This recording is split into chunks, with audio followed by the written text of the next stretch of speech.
여러분이 이 말씀을 들으시면서 이 말씀을 잘 들으십시오. 믿음은 들으면 알고, 들으면 예수 그리스도의 말씀입니다. 근데 놀랍게도 우리 한국의 교인들이 말씀을 잘 안 들으세요. 듣긴 듣는데 스쳐버립니다. 내 말씀이 없어요. 아브라함은 자신의 말씀을 붙잡았기 때문에 믿음의 조상이 됩니다. 여호수아도 그 말씀이 있었기 때문에 가나안을 정복해요. 갈렙도 그 말씀을 붙잡았기 때문에 이 산지를 내게 달라 하면서 마지막까지 에브라임 산지를 정복합니다. 할렐루야. 근데 말씀이 없으면 믿음이 없죠. 믿음이 없으면 세상을 이길 힘이 없습니다. 그러다 보니까 교인 오래 다니는데 인간의 말 한마디에 뿌리채 흔들리고 조금만 기분 상하고 휘딱 뒤집히고 하는 이유는 뭐냐면 믿음이 없어 그렇습니다. 하나님께로 난 자만 세상을 이기느니라. 세상을 이기면 이것이 우리의 믿음이니라. 결국엔 여러분, 믿음이 생기지 않으면 세상이 못 이겨요. 세상 못 이기면 넘어진다는 얘기예요. 실패자라는 얘기예요. 우리들이 왜 감정에 지고 상황에 지고 사람에게 지고 환경에 지느냐? 믿음이 없기 때문에요. 세상은 벽이 없을 때가 없었습니다. 항상 장애물이 있었어요. 근데 그걸 어떻게 돌파하느냐에 따라서 성공이냐 실패가 그려지죠. 근데 거다이 많은 사람들은 그 환경을 믿음으로 못 넘고 인간적인 힘으로 버티다 무너져 버리는 거예요. 문제는 뭐냐? 말씀을 안 듣기 때문에 그래요. 오늘 예배 들으시면서 여러분 평생에 여러분 안에 두른 말씀은 몇 절이나 있는지 돌이켜 보세요. 말씀이 내 속에 없는 사람은 반드시 실패합니다. 그리고 그는 영적인 사람으로 살 방법이 없죠. 그래서 중요한 것은 말씀이 들려지는 사람, 그 들어와서 내 마음에 믿음이 들어오는 사람, 그 사람이 세상을 이기는 거예요. 오늘 그런 축복이 임하시기를 간절히 기대합니다. 오늘 보면은 왕의 대관식입니다. 근데 이 대관식 하면 어마어마하죠. 사람들 불러놓고 퍼포먼스 하는데 하나님이 지금 유리한 한 사람을 택하시고 세우는 장면은 은밀합니다. 아무도 몰래 비밀리 합니다. 그게 드러나면 그는 죽임당하죠. 역적이 될 테니까. 근데 하나님은 필요한 사람을 필요한 시대에 불러서 쓰시는데 아무도 모르게 그의 아버지만 알고 그의 형제들에게만 소스를 주고 선지자 사무엘에게 임명해서 가세우라 했어요. 오늘도 마찬가지죠. 하나님이 예비한 사람들이 지금 자라나고 있어요. 근데 어느 집에 누군지 아무도 몰라요. 주님은 아셔요. 아멘이세요? 하나님이 축복되게 쓰실 사람은 지금 어디선가 준비되고 있어요. 은밀히 하지만 그가 자라는 성장 과정, 어느 날 갑자기 탁 찍어서 쓰시는 게 아니고 쭉 성장 과정에서 역사를 보시고 그렇게 훈련시킨 다음에 하나님의 때가 되면 들어오시는 거예요. 우리 가문에서 우리 교회에서 그런 인물이 나오기를 기도하십시오. 그 아비도 인정치 못해서 왕감을 자기 아들 중에서 택한다고 했는데 아버지는 준비하지 못했습니다. 인간적인 생각으로 준비를 해서 쭉 줄을 세웠는데 아버지 보기에 막내로서 연약한 아들, 그래서 양치기로 멀리 내보내고 집에는 그럴듯한 아들을 줄 세웠죠. 첫 번째 아들 엘리압이 부름을 받고 나오죠. 근데 그는 지금 말하면 훈남이입니다. 잘생겼습니다. 멋져요. 키도 크고 외모양이 그럴듯하게 준비된 사람이에요. 아버지도 다 볼 때 이자는 장남이겠다, 우리 집에서 임금이 나온다면 얘겠지라고 찍었어요. 근데 신비로운 말씀을 듣습니다. 그 선지자에게 하나님이 직접 계시 말씀 주시기를 그의 용모와 키를 보지 마라. 이거는 뭐예요? 용모가 멋지고 키도 컸다는 얘기죠. 다 갖춰진 사람이에요.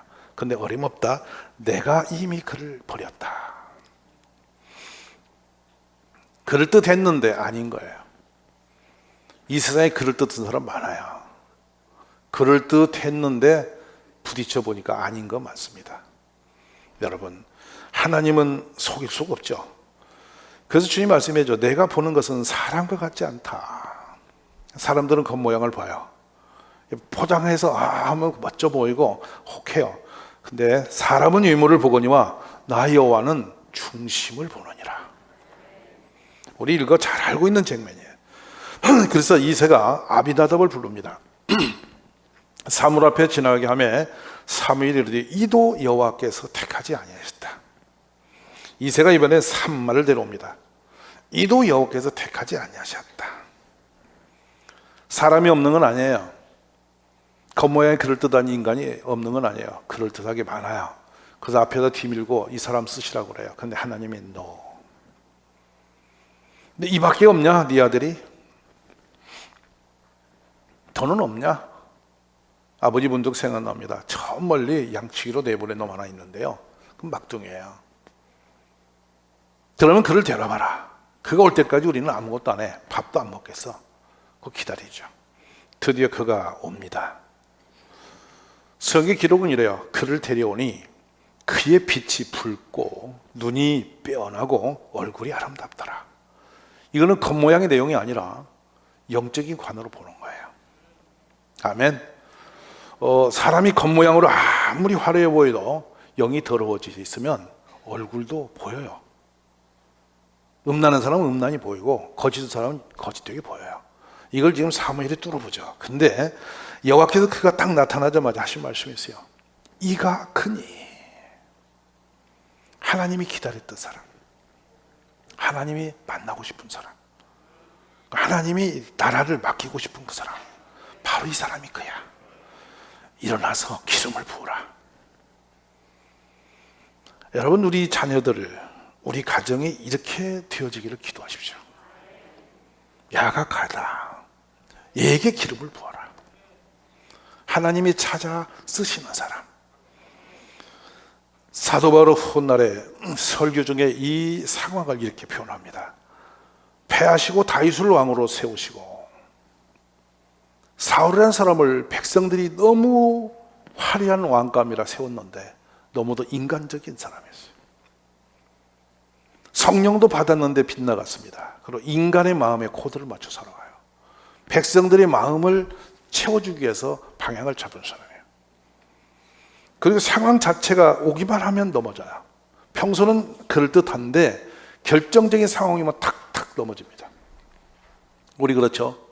신앙생활 할 때 평소는 그럴듯해요. 근데 딱 상황이 오면 탁탁 넘어지는 거예요. 쓸 수 없는 사람이죠. 그 드디어 하나님께서 쓰신 사람은 어떻게 보느냐? 내가 이세 아들 다윗을 만나니, 다윗을 보에 말이죠. 내 마음에 맞는 합당한 사람이라. 내가 이를 통해서 내 뜻을 다 이룰 것이다. 이래서 다윗이 뽑혔다는 거예요. 아무도 몰라요. 부모도 몰라요. 우리 자녀가, 우리 가정이 어떻게 쓰여질지는 아무도 몰라요. 근데 하나님은 그 날을 기다리신단 말이죠. 근데 놀랍게도 기름을 붓자 어떤 일이 벌어졌냐면 하나님의 신의 감동이 되어져 버린 겁니다. 그리고 다음날 임금이 되는 게 아니에요. 십수년 동안 흑한 고난의 길을 걸어요. 여러 정황을 경험하세요. 사울 임금의 그 무참한 그 살인 행위가 10년이 넘도록 3,000명의 특공대를 몰고 그를 뒤쫓아갑니다. 수없이 죽을 고비를 당하죠. 나중에 미친 척하고도 그 목숨을 구걸하는 그런 비극한 상황까지 갑니다. 전쟁이 일어나고 왕이 뒤를 쫓고 또 이방 나라에 가서 목숨을 구걸하고 별의별 비참한 시간을 다 견디는데, 그때 보면 다윗이 어떤 사람인지를 볼 수 있어요. 어떤 상황이라도 흔들림 없이 하나님을 향하고 있어요. 심지어 그 사울을 죽여버릴 수 있는 엔게디 골짜기 그 굴 속에서 볼일을 보고 정신 놓고 있는 사울을 완전히 죽일 수 있었고, 지금 당장이 지금이 그때라고 죽이라 할 때도 하나님께서 세운 사람이기 때문이라 하면서 그는 옷자락을 조금 조리고 그를 풀어줍니다. 놀라운 은혜이죠. 오늘 사랑하신 여러분, 주님은 오늘 또 우리의 중심을 보시는 분이십니다. 하나님 쓰신 사람은 오늘 갑자기 하루아침이 되는 건 아닙니다. 우리는 모릅니다. 근데 준비의 과정이 있죠. 다윗이 왜 뽑혔는지는 여러분 성경에서 여러 장면에 기록되고 있어요. 드디어 하나님이 쓰실 만한 사람이었어요. 아브라함을 택하신 하나님은 그 느헤미야를 통해서 그가 왜 택함 받은지를 말합니다. 그의 중심의 충성됨을 보시고 아브라함을 택하셨다는 것입니다. 오늘 여러분의 마음의 중심이 하나님께 감동되어지는 축복이 있기를 바랍니다. 그러면 이 다윗이 신에 크게 감동되었는데 도대체 이 감동된 뒤로 어떤 일이 일어났느냐 하는 것이 문제입니다. 바로 뒷장면에 골리앗의 역사가 일어나죠. 국가가 위기에 빠졌습니다. 이 다윗이라는 인물이 감동이 되고 오랫동안 양치기로 있다가 어느 상황이 벌어진 거죠. 저 멀리에서. 근데 그 상황은 이스라엘 나라가 이제 폭삭 끝나는 겁니다. 왜? 골리앗과 대적하여 싸워 이기는 자와 한판 승부로 이기는 자가 국가를 갖는 거예요. 나라의 운명을 걸고 일어난 전쟁인데 거기에 싸울 사람이 하나가 뽑히면 되는 거예요. 골리앗이 결정한 얘기예요. 근데 또 놀라운 일은 군대를 이끌어 그냥 밀어버리면 될 것인데 골리앗이 쳐부시지 않고 40일 동안 아침마다 소리를 지르고 사라지는 거야. 여러분, 이건 보통 일이 아닌 거야. 하나님이 지금 이 무대 위에 골리앗을 올려놓고 주인공을 올려놓고 그 게임을 시작하시고 드라마를 하시는 거라고, 여러분. 근데 그 골리앗만 나오면 도망가 버리는 거예요. 전부 숨어버리는 거야. 어딘지 존재가 없어. 벌벌벌 임금도 다 숨어버려. 도시락 들고 찾아간 어린 소년이 그 모습을 보는 거야. 옆에다 말합니다. 저 사람 쳐 죽이면 뭐 나오나? 임금이 세금도 면세하고 딸도 준단다. 여러분, 다윗이 그 딸이 욕심나서 목숨 건 거 아닙니다. 무슨 말 아시죠? 여러분, 어린이들 소설책 나오듯이 지금 그 다윗이 아따 임금님 딸하고 결혼하고 싶다 그래서 지금 뛰어나는 거 아니에요. 오해하지 마세요. 임금은 그 상을 걸었는데 이 다윗은 그것 때문에 움직인 사람이 아니에요. 근데 결국에 다윗이 이제 왕 앞에 소문이 들어가서 왕 앞에 나가게 되잖아요. 참 신비합니다. 왕에 나가서 다윗이 드디어 왕과 맞닥을 써요. 근데 첫 마디가 뭐라는 줄 알아요? 사람이 그로 말미암아 겁낼 거 없습니다. 염려할 거 없습니다. 무슨 말인지 아시죠? 이게 인간의 어린 소년의 지혜로 한 말이겠냐고요. 성령이 감동되면 그런 담력이 생겨요. 그게 하나님의 사람이 가는 길이죠. 그래서 저는 어려서부터 용사라, 너는 양치다 왔는데 어떻게 싸우려고 그래? 말도 안 돼. 나가지 마. 큰일 나라고 왕이 말립니다. 그런데 뭐라고 합니까? 왕이시오, 저는 역사가 있습니다. 은혜의 역사가 있다. 뭐요? 사자나 곰이 양을 물으러 오면 내가 달려가서 그 수염을 잡고 쳐서 죽여서 양새끼로 살린 경험이 있습니다. 하물며 짐승을 쳐 죽이도록 했는데 저 이방인, 할례받지 않은 이방인을 못 이기게 하시겠습니까? 주의 종이 가서 싸우겠습니다. 아멘이세요? 나라의 힘을 다 가지고 있는 임금이 두려워서 벌벌 떠는데 어린 소년이 겁도 없이 나와서 이것을 뭐라고 용어를 하냐면 하루 강아지 범 무서운지 모른다 그래. 세상 무분별한 거야. 그냥 쳐들어 들어가는 거야. 너무 놀라운 일이죠. 드디어 이 소년이 여러분 알다시피 물맷돌을 들고 뛰어나가잖아요. 이제 놀래 자빠지고 기가 찬 골리앗입니다. 장군을 내보라 했더니 어린 꼬매덩이가 덜렁 나왔어. 골리앗이 보니 그 기가 막힌 거야. 사람을 무시해도 한계가 있지. 장수가 싸울 대상이 비슷해야 싸움판이 되지. 뭐 저런 어린애가 딜렁 튀어나왔는데 칼도 아무것도 없이 덜렁 나와갖고 뛰어오면서 또 대찬소리 하는 거야. 그러자 너무 가스로워서 내가 오늘 당장에 쳐서 너를 새밥이 되게 하리라고. 어디서 어린 게 철도 없이 겁 없이 나왔냐고 골리앗이 훈계를 합니다. 근데 여러분, 어린 소년이 뭐라고 합니까? 너는 칼과 단창으로 내게 오니와 나는 살아계신 여호와의 이름으로 내게 가노니. 아멘이십니까? 할례받지 않은 자가 아무리 강해 본들 하나님을 이기겠냐? 너는 인간의 무기 들고 왔지만 나는 하나님의 여호와 이름으로 간다. 너 해봐라. 네가 하나님 이길 수 있어? 이 믿음이죠.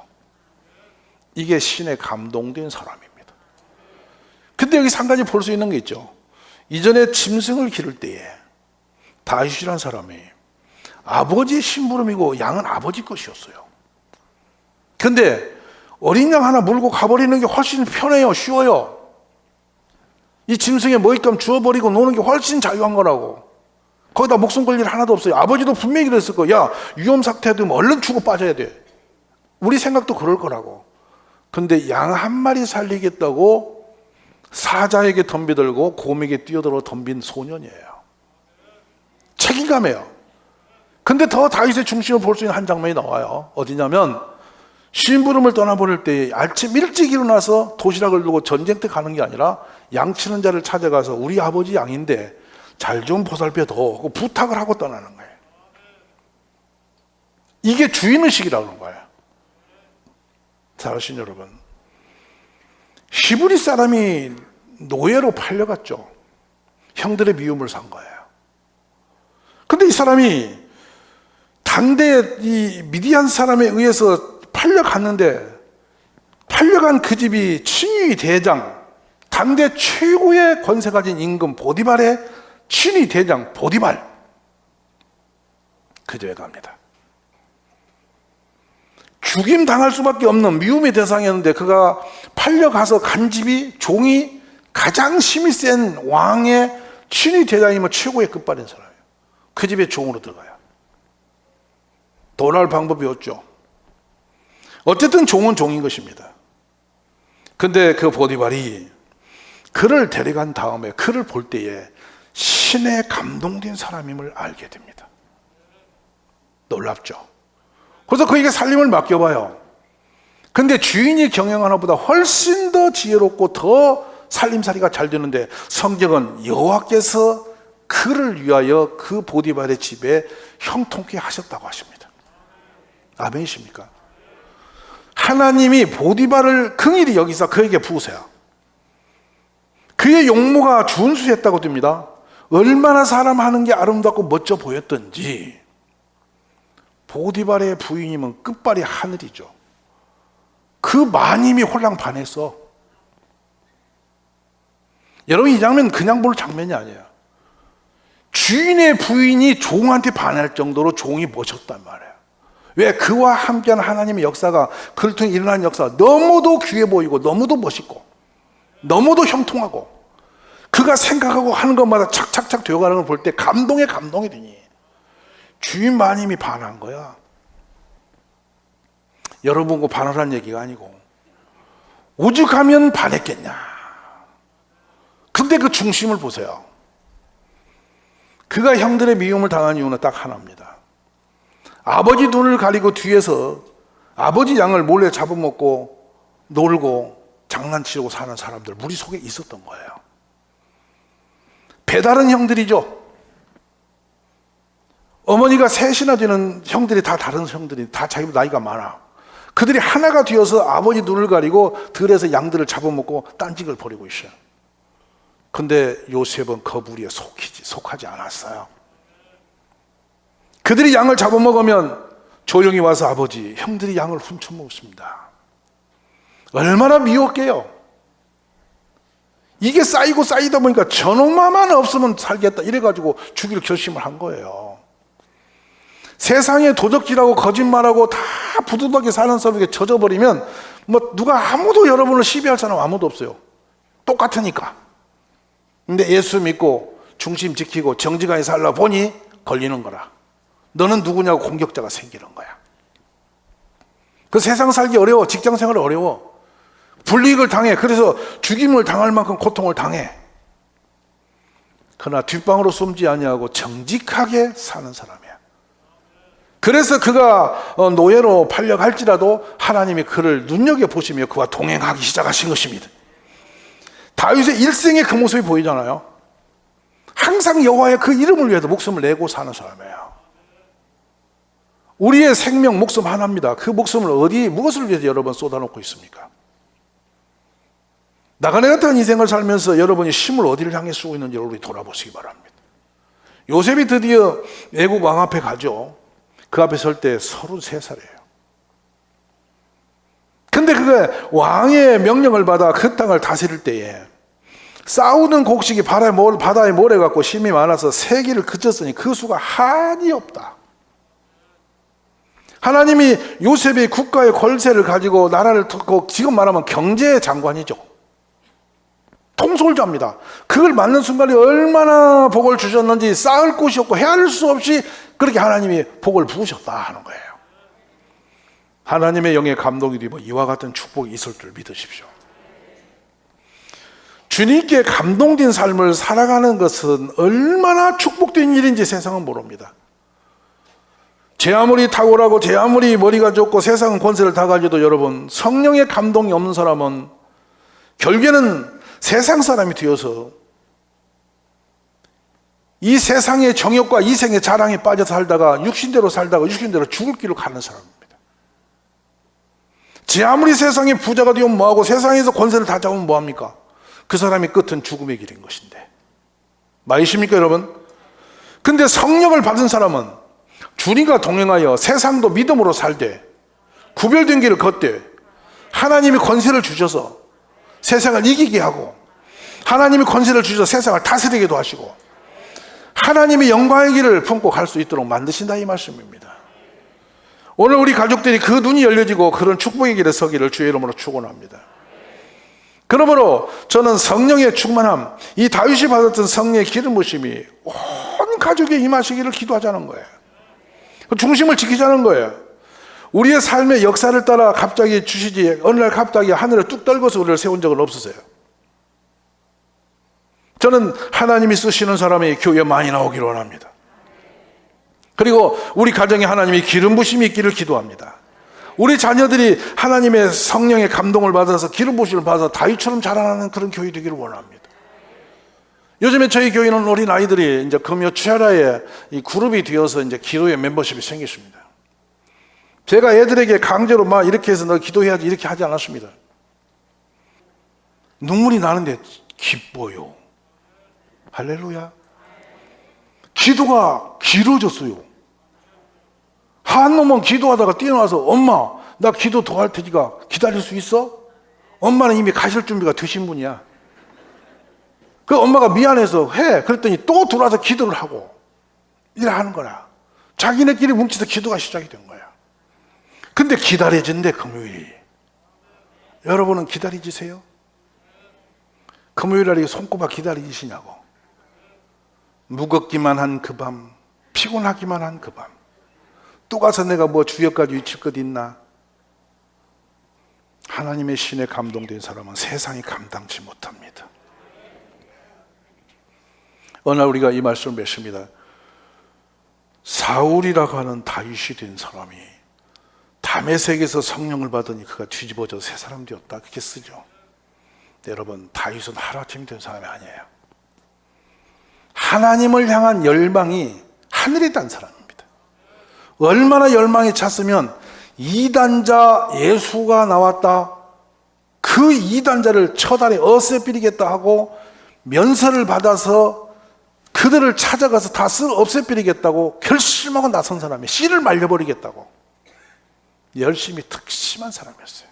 율법주의자입니다. 구약 성경을 뚫어본 사람이에요. 근데 주님이 그를 뒤집어 버린 겁니다. 복음의 눈을 확 열어버리신 겁니다. 그러자 그의 열심이 그대로 복음을 향해서 뛰어나와서 여러분 전 유럽을 향하여 포문을 열고 달리기 시작한 거예요. 그래서 로마서에서 고린도전후서로, 갈라디아, 에베소, 빌립보서, 디모데서, 디모데후서, 디도서, 데살로니가 전서 이르기까지 그 광범한 성경을, 교회론을 제대로 정리를 딱 끊어서 복음은 이거라, 예수님밖에 길이 없어, 이걸 정리하는 데 쓰여진 사람이죠. 준비가 필요한 거예요. 오늘 하루하루 주님 앞에 내가 어떻게 사느냐에 따라서 내 다음에 나머지 삶은 역사가 다르고, 부모님이 어떻게 사느냐에 따라서 자손의 역사가 달라지는 거예요. 중심입니다. 정직한 자, 충성된 자, 두 사람, 그 사람이 믿음을 가지면 역사가 일어납니다. 여러분 그와 같이 살아가시기를 원합니다. 우리 자녀를 그렇게 기르시기를 바랍니다. 학교 공부줄 몇 개 가지고 세상을 이기리라고 생각 꿈에도 하지 마십시오. 그보다 머리존 에는 널브러져 있습니다. 믿음을 가진 자가 세상을 정복하게 됩니다. 우리 교회 그런 용사들이 많이 나오기를 주의 이름으로 축복합니다.